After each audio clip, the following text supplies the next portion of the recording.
Hello friends, Ben Ochart here. Thank you so much for tuning in. It's a great day in the fish room because I have two boxes in front of me here. Two boxes from two different vendors that have in them some fish that I've been wanting for a very long time. Dream fish, unicorn fish, maybe you could call them that.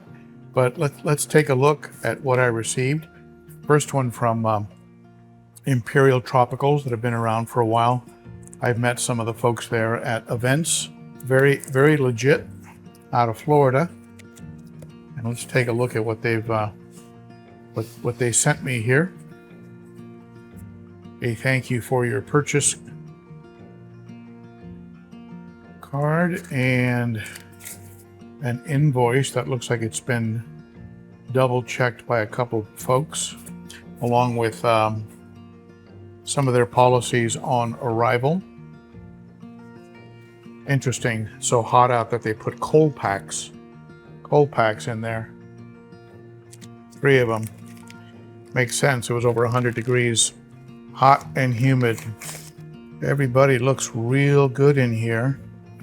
And what do I have?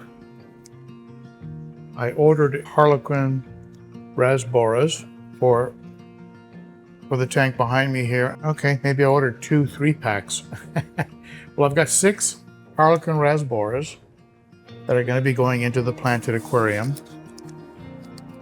And here is a little bit of a unicorn fish for me. These are going to be they're going to be quarantined for a while. Some nice double heat sealed bags here. The Harlequins are in, it looks like a single pack. Oh no, they're double packed with a metal clasp, and this one has a metal clasp and a heat sealed bag on the outside. And these are Empire gudgeons, and they both look in very good shape. So I'm going to float them in their quarantine tank. This next box is from a company called Aqua. I've never ordered from Aqua before. Big warning on the top: do not drip acclimate. Improper acclimation can severely stress your fish. Visit our website for proper acclimation instructions. Smart warning. I know drip acclimation was real popular at one point, but I think most folks have sort of wised up and just do the temperature match flop and drop. Wow, this is a real nice insulation paper that they're using. I say it's nice because it doesn't release fiber that then goes all over everything. They also have a couple cooling packs, packing slip, and this is pretty amazing what I've got in here. And I just hope they're all good. First guy looks pretty good. The bag isn't marked, but I'm thinking this is one of the spot cheek. Oh, he doesn't look too good. The bag was sideways. Well, no, there you go, he's straightened up. Sometimes you get them floated and into an aquarium and they do okay, but he's kind of flopping around. Looks like he's under a little bit of stress. This guy looks really good. And this is a, let me get it right, the Mega Orange Cockatoo Dwarf Cichlid. This is an apistogramma. You can see him. They get a very bright red orange, just a beautiful fish. I don't see any water leakage in the box, but they do use a very small amount of water.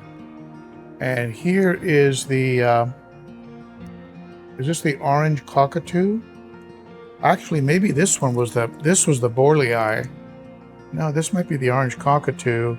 And this one is the Borlei apistogramma. And this one gets a beautiful blue on the body. He looks in pretty good shape. This one's double bagged and he looks pretty good. This is another little spot cheek cichlid. Very small. These fish are all about a 1 inch. Spot cheek cichlid. Another spot cheek cichlid. So the two of the 3 spot cheek cichlids look really, really good. One of them looks a little stressed, but let's see if he straightens out after he acclimates.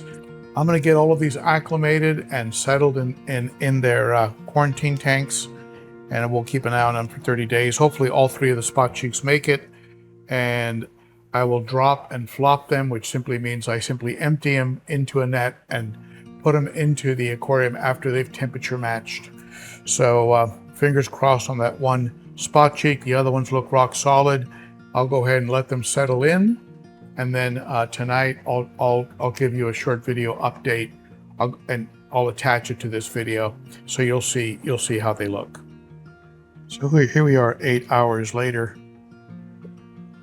and the spot cheeks, the 2 spot cheeks that came in looking the best, are doing well.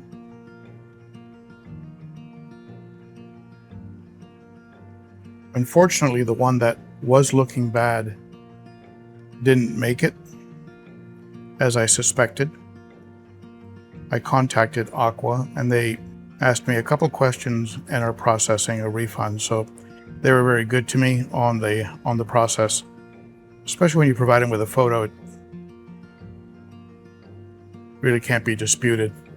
But these 2 spot cheeks are looking good, and right next to them I have the 6 rasboras. And I tell you, I don't think I've gotten rasboras that were this active and this healthy right out of the bag.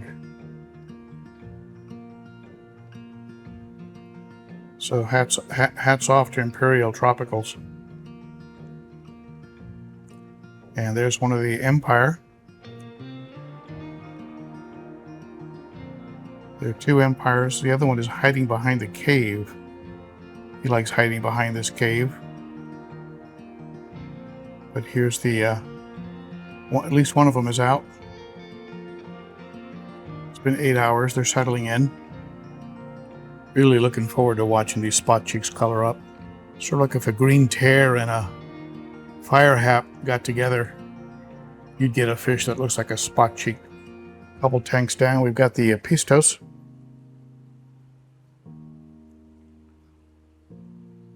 That Borley pistos.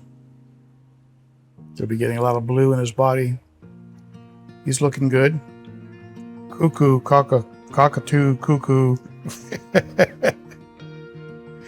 He's looking pretty good too.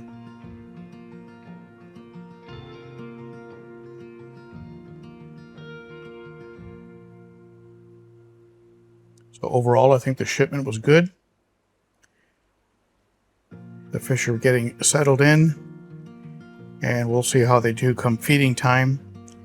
That's also another measurement of how well they're doing. If they attack their food or ignore their food, that's always a sign. Judging by the way they're foraging around, I think these apistos are going to go after their food. So the apistos, just like the Empire gudgeons and the rasboras, will end up as centerpiece fish in the 55-gallon planted. The spot cheeks, after they put on some size, maybe they'll live for a little while in the 90. We'll see where they end up. They could end up in the 210, but that's probably a ways away since they're so small right now. Right now they would just be an Oscar snack, and I don't want that. The 55-gallon has, fish that are very pretty in it, like these rummy nose, this group of neons, but nothing that when you walk by the tank, it just sort of pops. So it was needing a centerpiece fish. So that's the role the epistogrammas and the Empire are going to fill. And of course, I'll have a nice school of rasboras. I think I've got about 2 of them in here now. I'll have a nice school of rasboras schooling around. Love schooling fish. These brilliant rasboras, they school. Not like the rummy nose though. Rummy nose are my favorite schooling fish in this tank.